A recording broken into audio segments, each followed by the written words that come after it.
This is Lessons Learned, and I'm your host, Matt Kennard, CEO of Better Lesson. Join me as we dig in with visionary state and district level leaders who share our mission to support every K-12 educator in developing the next generation of resourceful, compassionate, and resilient learners. Lessons Learned is brought to you by Better Lesson. Let's get started. All right, here we go. Welcome back, everybody. Season 2, Lessons Learned. I am super excited about our guest today.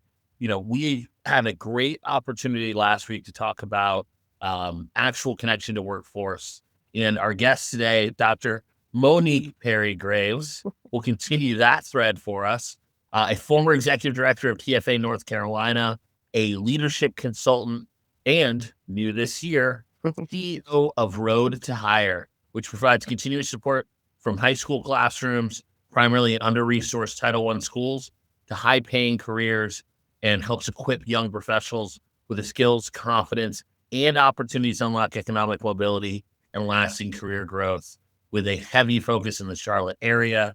We talk a lot about it: high-wage, high-availability jobs, helping kids persist, whether they are enlisted, employed, or enrolled. Dr. Graves, it's so good to have you. Good to see you again. Yes, good to see you again. Thank you for having me. It's a pleasure. Absolutely. Now, you've had a chance to see so many aspects of this world, whether it was as an executive director of TFA or now getting into classrooms, seeing kids think about what are my outcomes, what can I do?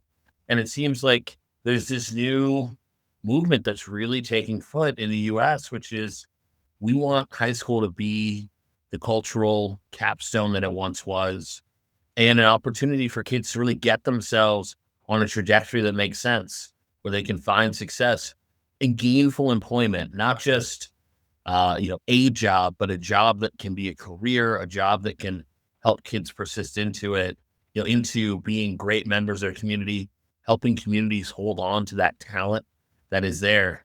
It seems to be the new name of the game. Talk to me a little about, in your new role, what has got you there? Yeah, well, I see my role as the new CEO of Road to Hire is culminating a lot of what is my personal story, which I've shared with you in the past.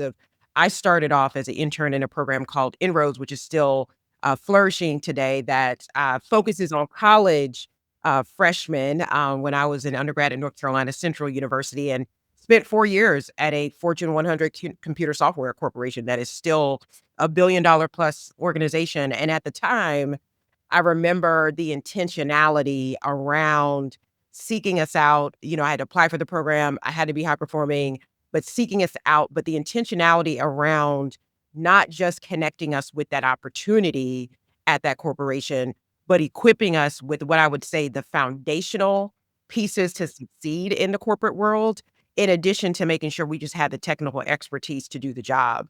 And I often tell people that really was a springboard for me to launch my career in ways I still benefit from. And so when I think about fast forwarding to my career today, having started in business, been in higher education, then in my role at TFA to now, it allows me to get into the arena in a different way.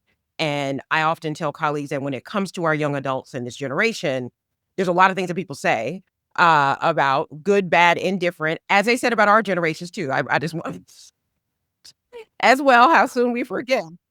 But we've got to get in the arena. Everybody's got to get in the arena in their own different way. And Road to Hire has been in the arena for the past 10 years, and I'm excited to lead it to the next stage of the arena. It is an incredible opportunity, I think, that sits in front of us to think about how we are connecting Gen Z, Gen Alpha, who are going to have career trajectories that look so different than everything that we did. Millennial for our Gen Xers and our millennials, right? It is going to feel different as you have these totally digitally native and soon to be AI native graduates who are coming with such a different skill set, the jobs of the future to be defined. How we help think about that connection to workforce and the acceleration of learning that's about to happen through high school. I mean, I think it's unbelievable. Now, before we get too far into it, this is one of my favorite questions to ask folks. As someone who has been a beneficiary of a great education, been in the corporate world and then moved into the educational world, kind of what drew you to say, I really want to be an educator. I really want to work in that world, from what you were doing before. Mhm. Well, I will say it was a push-pull, situation. So, the push was I was in the corporate world, and I'm not gonna age myself too much, but back in 2008, there was a little something called a recession, and the corporation that I was working for was tied to a major financial institution, that the ripple effects of that financial institution being impacted in the recession resulted in our office closing. I was fortunate at the time with our office closing that, we were taken care of in that regard, so I did not have to immediately I needed to look for a job, but it wasn't a dire situation, which I'm very thankful for. But prior to that, a mentor of mine I had just finished my master's degree, and she was like, "You would be a good college professor." And I was like, "Really?" Some of my last research classes in my master's degree, I just wanted to be far away from being anybody's college. So, I was a young parent, so I had my son young, so I not only navigated being in leadership at a young age and balancing or it is really not a balance, harmonizing that, with that, but also as I gained more advanced graduate education, she really outlined for me that I was positioned to really think about, other aspects of how I engage in the workforce in a different way. So I started teaching a freshman seminar class at night because she just kept pushing me to do that, and I was like, "Let me just go ahead and put some applications in somewhere and do that." And so, I was teaching freshman seminar, for community college students, and then the layoff happened about 6 months later, and I just continued to teach that course with all intent of staying in the corporate world. I had people reaching out to me, and when I started interviewing, I just started feeling sick to my stomach. My educator friends tell me I caught the bug. And so at that point in time, I was like, I think this is my path. And that's what really got me on the road to higher education because I had been in leadership at a very young age. I knew I wanted to get into administration pretty quickly. It's also part of the reason why I entered a doctoral program later on.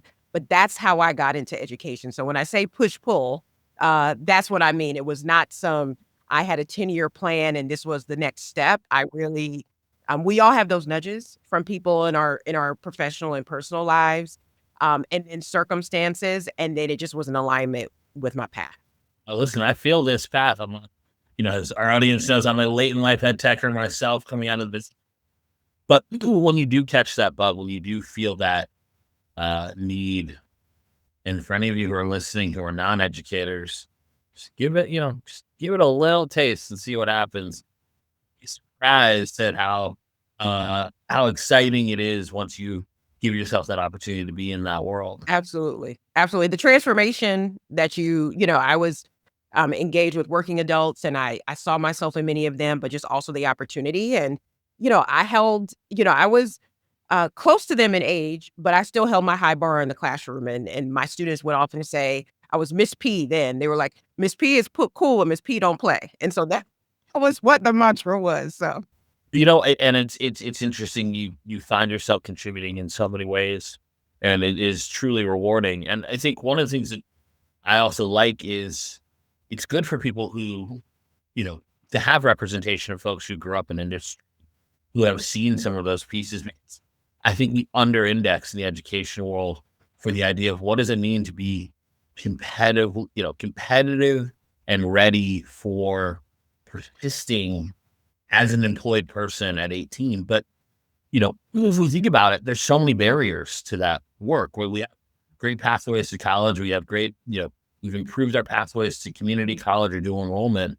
But it seems like there's still this push pull with industry where we just haven't tightened up that exchange between local industry, the needs of local industry, and then what we're doing to prep in schools. And we're seeing places like Henrico County outside of Richmond and others who are building those experiential learning models, really thinking about how do you attract kids not only at high school age, but in their 20s and 30s to think about continuing education. But, as you think about your job today, how are you thinking about breaking down those barriers to giving kids the access they need to even think about, hey, in fifth and sixth grade, here are careers you can be ready for? Because I think there's also a question of, are we preparing them not only to know what's there, But are we giving them the rigorous classroom experience, including CTE, that makes them ready? Those barriers to entry still seem really high. Can you talk a little bit about that and how you're trying to break them down? Yeah. Yeah, I think it comes from both angles. So, one thing I would say, one of my, good friends often says, "When you get exposed, you can't get unexposed." And so I think some of it starts with exposure. And so when we think about the work that we do at Road to Hire in partnership with Charlotte Mecklenburg Schools in the classroom, there are the actual academic outcomes of those foundational skills, but it's also the exposure to the careers you mentioned earlier. Generationally, we're preparing young adults for careers that are here today, but that are not even apparent yet. And as they think about their career trajectories, there's going to have to be a consistent learning orientation and agility that is, and in my personal and professional opinion, is gonna outpace how we were brought up. And so having that be in your DNA is important, but it's also incumbent upon us that are in these fields to make sure they get that broad-based exposure so they know what's possible.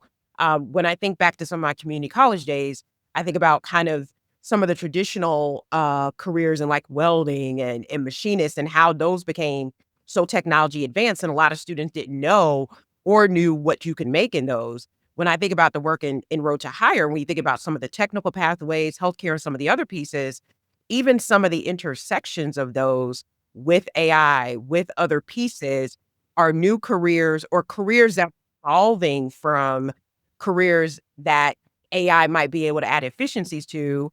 We're gonna have to do an intentional job about keeping that on the forefront of exposure. But then the second step to that from an education perspective is we've got to remain like lockstep with the workforce. The curriculum, how we're engaging, the preparation, the conversations has to begin with the end in mind. And so we can't be afraid of having those conversations or afraid of making the pivots the way that people do in business. And so if we're preparing students for industry, we got to talk to industry, and we got to move with industry. I love that point of like talking and moving. One of the things that, well, I've talked about it many times, my least favorite fact about college is, the number one predictor whether or not you get to college, whether or not your parents went to college. That's information gatekeeping problem. That's not we can't fix that problem. The same way that kids, say, well, I didn't know I could apply to Harvard and Yale and get my tuition paid. Well, that's an information gap problem.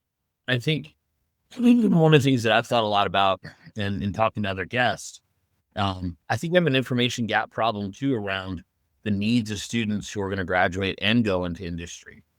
If think about high wage, high availability jobs. You're a kid in Kentucky who's going to go work on a Toyota Kanban plant.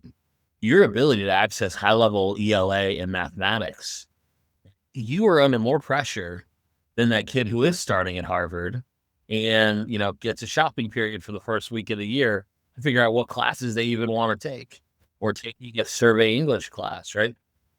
The skills that we imbue with those post-secondary ready graduates going into industry, it's in some ways even more important that we are uncompromising about rigor for their work. And I think that we had a bad history of not necessarily thinking about CTE as other than, oh, that's where we put the kids who aren't going to go to these places versus saying, hey, here's an opportunity to really help a kid develop. And I feel like the more we can expose kids and the more we can give them opportunities to see, you can have a great living. You can have a place that will send you to college, right? Make smart choices for you, yourself, your community, right? Your family. I feel like this is a information gapping thing that we have to work through as much as a practical application piece. Yeah, and I think when we say the term career and technical education, there's the technical acumen of what that means to an average school district. But I think we've got to modernize the frame in which we view that because to me, as you name, we're talking about these technical pathways. We're talking about AI. We're talking about cybersecurity. We're talking about data scientists. And while AI is going to continue to give us efficiencies and lifts, there are now new careers. So like, where is the AI prompt engineer going to sit? Where is those things going to be? And part of my vision in entering this role is that we're going to equip our participants with a baseline AI toolkit. We've got to look at AI the same way when we were coming up, we were taught the Microsoft Office suite had to be. Like, you didn't have to be an expert in Excel pivot tables, but you had to know how to use some Microsoft Office suite. And the That use of was you look up somewhere, you gotta understand, age look up, you're going the other way. No, but that's right. And I think that, I was on Wall Street as an intern when we switched from Lotus 1, 2, 3. I'm dating myself. yes, Lotus 1, 2, 3. Yeah, that's way back, way Lotus back. 2003, but it went from Lotus 1, 2, 3 to Excel. Mhm. And, that was a seismic shift. Folks were upset about making that move, right?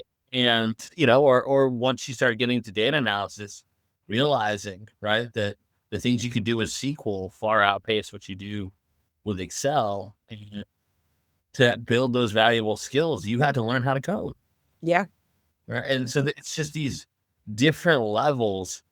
But, one thing that, I'm intrigued by in this world is when you think about, the communication piece and you think about building those rigorous pathways, if you think about elite schools that are going to send a kid to an Ivy League or Stanford or MIT, those conversations start in elementary school. How are you all thinking about painting that picture so families understand whether it's to go to a competitive 4-year college or go to an in-state college or think about dual enrollment or thinking about, going directly into industry? You're having a more productive conversation at 4th and 5th grade as opposed to waiting till 11th grade and saying, okay, so what are you going to do in graduation? How have you all helped to support that change? Yeah, that's something that's on the horizon for us as we're on our growth and scale path. Not just serving the students in the high schools, we're really thinking about how we can continue to kind of go back further and further for that early exposure. And so that's something that's on the horizon for us. And I agree with you. That is where we need to go. And it's not just exposing the students, it is exposing the parents and the families and those that are influencing the decisions of the students as well in partnership with the school district. So that is definitely something on the horizon for us as we think about going deeper in our school system and expanding our reach. You're doing a lot of your work in the Charlotte area. You've obviously mentioned Charlotte, Mecklenburg. If I'm in Charlotte, I'm probably thinking about the multitude of banks that are Mhm. available to you there, whether it's Truist or, I'm a B of A vet, so shout out. Um, or Wells Fargo or others that are there. How do you think about what is the importance to you of that highly localized nature? Because one Mhm. time you can't we just do this through some sort of national program? It feels like it's tough to do it that way. It feels like there has to be localization to make it make sense. Yeah, well, we are very thankful for B of A, Truist Ally, and several other financial institutions that are employer partners with us. And I would say first that comes from the vision of our founder, who really wants to think about what does the economic mobility outcomes of our program look like for Charlotte in particular. There was a Chetty study that was done a number of years ago where Charlotte was ranked 50 out of 50. We've made tremendous progress and now we're at 38. And while Road to Hire is not the single catalyst for that, I think as he thought about what the outcomes of education and workforce access to high paying careers would look like in order to go deep in a community can result in some outsized impact alongside many other organizations that are leading that economic mobility work, one of which is Leading on Opportunity. And so when I think about the localized Charlotte focus, and as large as Charlotte is, and with Charlotte Mecklenburg schools being one of the largest school districts in the nation, we still got a lot of work to do. And so even though we've been 10 years in the making, as we think about scale, and even in the conversations we've had with our superintendent, Dr. Crystal Hill, there is many more doors of opportunity we want to open for kids in the Charlotte community, while also sharing the practices and being in community and collaboration with other organizations. So I often get the question, especially coming out of a role that was statewide about kind of the reach and the focus in Charlotte. And so we are laser focused in Charlotte right now and got plenty of work to do in the area. And I would say our superintendent would say there's no cap on what I want you to do in the district. And so we are working alongside them, but definitely see ourselves as in coalition here locally, but on a national level as well.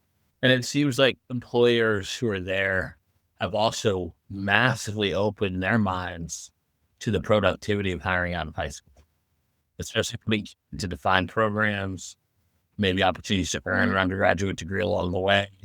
But jobs that it feels like in the past we would have said, nope, unless you're a college grad, you can't touch them. It seems like there's like a real community cooperative piece to this that feels new, fresh, and important. Mhm. I what I would say is I see it as a both and. I think what you're picking up on is that we've got to think about talent pipelines in all avenues and aspects of them.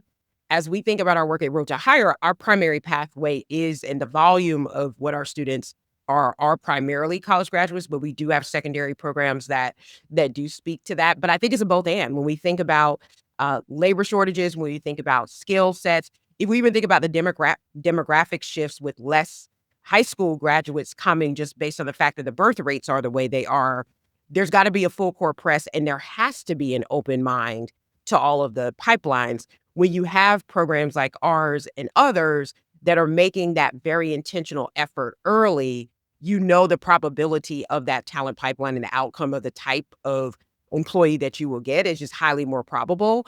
They're already connected, they're already embedded, and one of the things I'll lift up is that they also have some of the foundational skills.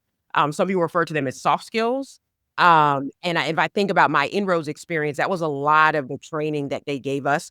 They would often refer in the intern space as old souls, but now I recognize we were just very professionally mature because of the training and the feedback and some of the tough coaching we got about how we needed to show up in the business world. And that served us well. And so when we think about some of our young adults today, how they, if you think about the remote nature of things, gaming, social media, phones, they have to have some of those intentional experiences about like, how is it to report to work every day? What does it look like to, what is business casual? What is business? If there's a networking event at your organization, what does that look like to talk to people? And we can't underscore the intentionality around those foundational skills. And even as we become more technologically advanced at a rapid pace, I think those are going to continue to become more and more important. You were the statewide director for TFA. And, I think this touches on our educators at every level, superintendents, cabinet members, principals, classroom teachers.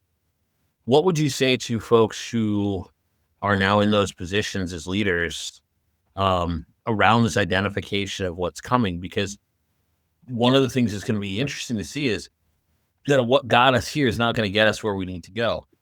Identification of soft skills, the way kids operate, even building fluency with AI, right? We talk a lot about AI as a cheating tool, but at the end of the day, it can also be a huge tool for differentiation, an opportunity to get experience, taming tools that will be in your workplace come tomorrow, right? Like we had to do this with the internet. And I was in college in '02, and I remember the great Wikipedia versus encyclopedia debate. Despite Wikipedia had already been shown by significantly more factually accurate than an encyclopedia, you couldn't use it as a source. And, this small example, but I think this is going to be a really interesting thing. So when you think about as someone who worked with kind of budding educators and then had to work with leadership, what advice would you be giving to folks who are thinking about going into teaching and the things that they need to think about optimizing for to really be able to differentiate and support the student of the future? Yeah, well, first and foremost, I think we just need to continue to respect, uplift, and revere our educators across the board and the folks that lead schools and lead at a district level. And there is no overstating of that and the importance of them to the future of our next generations. The second thing I'll say is one of the things that comes to mind is the integration. I think a lot of times if I think back to, even though I didn't go to school for education, I did teach at the college level. And if I think about how I was taught back then and how I had a workforce orientation, you mentioned it earlier, my workforce orientation came from the fact that I was a practitioner before I became an educator. And so that marriage was natural. We've got to think about and continue to invest in how do we get that practitioner exposure for our excellent educators and not divorce that. So what does PD look like at the district level? But also for educators, like opportunities. If there's opportunities that come where you can tap in to a corporation or a business or as you're networking and those kinds of things, I think that's important. And organizations that support educators thinking about those things because they've got to have exposure too. So it's not just the students, they've got to have the same exposure as well.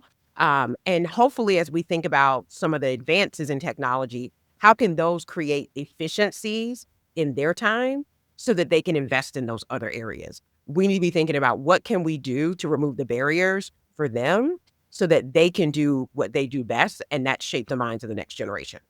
I really appreciate that perspective because I think you're going to have to help train a whole new generation of folks to understand, you know, what the characteristics are. What are those characteristics tied to in terms of new jobs for the future?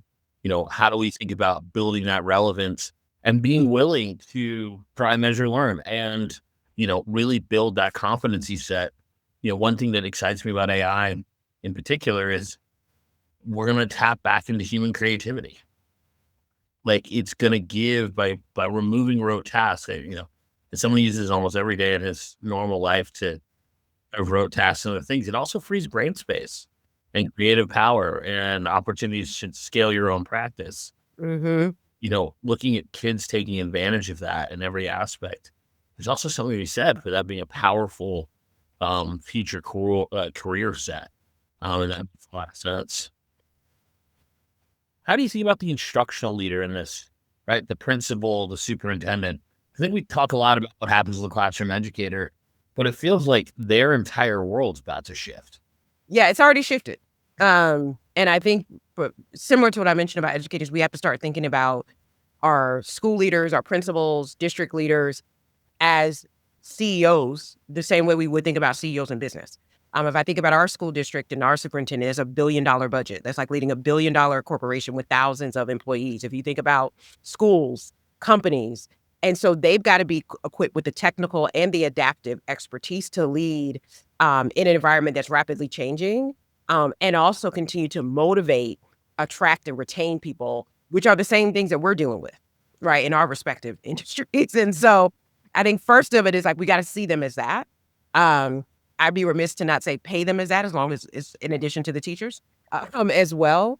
But I think continuing to invest in them too. If we think about training, development, we talk a lot about upskilling. So we've got to also upskill there too. Understanding that the last time that many of them may have had formal education, they're constantly doing PD, those kinds of things. But the last time they may have had formal education might have been when they got their various respective graduate or undergraduate degrees. And so we can't leave them out of the equation, but we've got to approach it at the right altitude, free up the time that allows them to do it because many want to do it. They don't have the time to do it and free up the opportunity for them to implement it. Yeah, I really like that. And, making that a collective opportunity makes sense. One of the moves we're seeing around the country, I think Ohio's kind of led the way, is also that merging of the interests of DOL and DOE, right? And those two organizations working together from an effort coordination perspective. You know, you have this very interesting role and a unique setup that's connecting Charmec to industry. I think it can be clunky thinking about Chamber of Commerce directs to a school district, right? You have two very different organizations. Maybe you could give a quick shout out or word of advice for districts that are trying to think about how they establish the right public-private partnerships for connection. Well, first, let me say we've got to all be in collaboration. It's not a choice; it's a necessity. I'm not saying it's always easy, but it's not something we can opt out of. And I think it's how are we convening? Because a lot of times, if we don't have intentional places and spaces to convene and have conversation, and I'm not talking about conversation for the sake of conversation. So, like, I'm a action person. So, like, let's convene, but then let's what we gonna do after convening of that. But you got to convene first because you've got to have the conversations. You've got to get in community. You've got to get in relationship because that allows for the practices to be shared. So somebody may not be able to do exactly what we might be doing, but they might be inspired by it and do another version, of it, or think about how that could replicate in their community. And so I think it also helps with understanding what the challenges are and how we can overcome them in many ways, that may not make the challenges seem as insurmountable.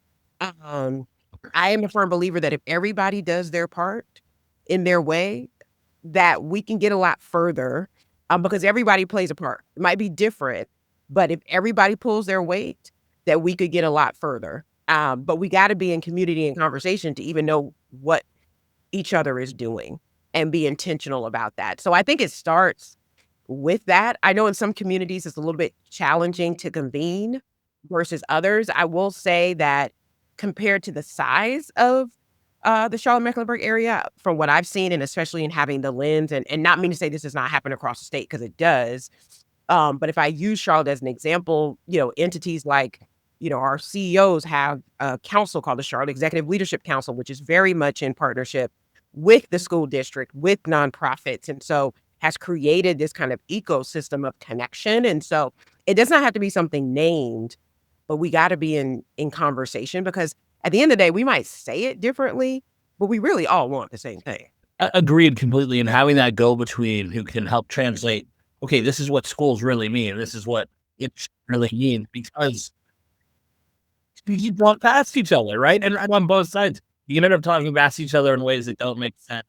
And I love that idea that it's about connection at every level, and it's about thinking through these jobs of the future and what they're going to look like.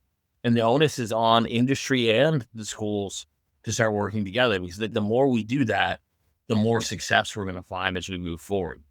Well, let me ask you this closing question, because I think it's something, we hear a lot of doom and gloom, but as someone who sits in your seat, what's giving you hope now? Just you seeing that, saying like, you know what, like for good, bad, or indifferent, this is gonna work. Yeah, I think what gives me hope is when I was very fortunate that even though the timing was not planned this way, but I was able to start my role at the onset of our summer programming, and being able to see the hunger, the interest, and the early transformation of young adults in such a short amount of time when we invest in them is what gives me hope. It also reaffirmed for me that, um, that is what someone gave to me. I might not be coming from some of the same circumstances that they've come from in some cases, not all, but we all have had someone or some entity that has made that investment, whether we recognize that or not. And so what gives me hope is still seeing the transformative nature of that investment, but also being one of many that sits on this team that has the opportunity and honor to serve and privilege to serve in that. And so that gives me hope, because that means that what we do works. It's not perfect, but it works. And that our young adults can seize that opportunity and thrive themselves in a world that's totally different than what the world was when I was their age. And whether that entity is parents, shout out to Wayne and Norva Kennard, love it. But it can also be mentors. It could be aunts and uncles, grandparents. It could be folks in schools who are there. It can be principals. It can be a class educator. Kids want and are starving for opportunity that feels aligned to what they want to do and aligned the skills that they have. And they're real skills. The moment we start taking it more seriously, that they can really build great lives, if we also take the discipline route of what are those high wage, high availability opportunities, not just, saying to a kid, hey, you're working at a QSR restaurant and good luck, but, whether it is cybersecurity or biotech or whatever else that may be, like you can put kids on these amazing glide paths. And it's really about us committing to making that a non-stigmatized, accessible, usable format for them to think about for post-secondary readiness. Absolutely. And if we're talking about business and the economy, these are the leaders of the future. So the time to invest in them is now. 100%. Wow. Dr. Monique Perry-Graves, one, I bet Dr. Perry was no joke back in the classroom. So, when you confess a lot of empathy for some folks, you got a molar. Yes, you on that. I have some of the highest instructor ratings. I can only imagine, but so grateful for the work you're doing. I love the opportunity to have these conversations because, for folks who aren't seeing it necessarily day to day, people are doing some awesome work to make this a reality. And I think these models are replicable around the country. So A sincere thank you to you for taking time, and a thank you to our audience. Season 2 of Lessons Learned has been a blast so far. I appreciate you listening in. As always, if you'd like to learn more or hear more episodes, podcast.betterlesson.com, and we will see you in the next one. Thank you so much for your time. Thank you for having me. Appreciate it. That wraps another episode of the Lessons Learned podcast. Thank you for listening. For show notes and more about Better Lesson, please visit betterlesson.com/podcast. Lessons Learned is hosted by Better Lesson, the leading provider of data-driven, high-impact, system-wide K-12 teaching and learning solutions. We partner with states and districts to support every educator in developing the next generation of resourceful, compassionate, and resilient learners who are college and career ready. Our work has impacted more than 80,000 educators and nearly 3 million students nationwide. See you in the next episode.